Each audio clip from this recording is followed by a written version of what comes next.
Mane, alam mo, magsisimula na kami ng contest pero nakita namin damit mo, nahalina kami. Oo, iba eh. Ba't kayo nagganyan? Ano to? Balat ng asawa mo? O Nilalamig lang. Nilalamig po kasi ako eh. nanlalamig ang asawa mo kaya kinuha mo?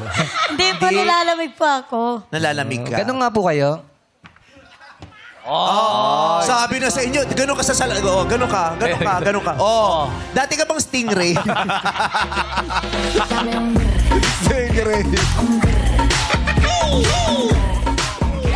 Di ba ganyan yung, yung mga pagip? Oh, Pag pagip. nagpunta ka dun sa Ocean World, di ba pag nandun sa salamin yan, nakaganon sa'yo. Kasi habang buntot. Oo. Iba yung... Ay, ganito yung ate ko dati. Oo, nakita ko nakaganon. Oo, Dati sabi- ka bang stingray? Okay, ano pinagkakaabala mo sa buhay bukod sa pag-inom ng mga growy, ganyan? Bakit, bro? Ay, hindi, ano? Hindi naman po nagaganon. Nagtitinda po ako. Hindi na po ako nagkaganon. Hindi na siya nagagano. Matanda na kasi siya eh. Sineryoso ka Oo ni nga. Mani.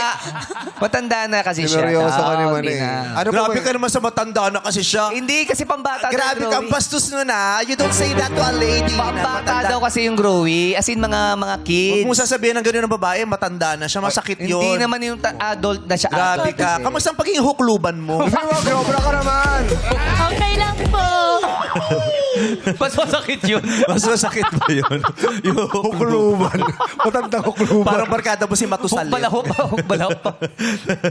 Napapagod ako dito. Upo nga muna kayo dyan. So, ano?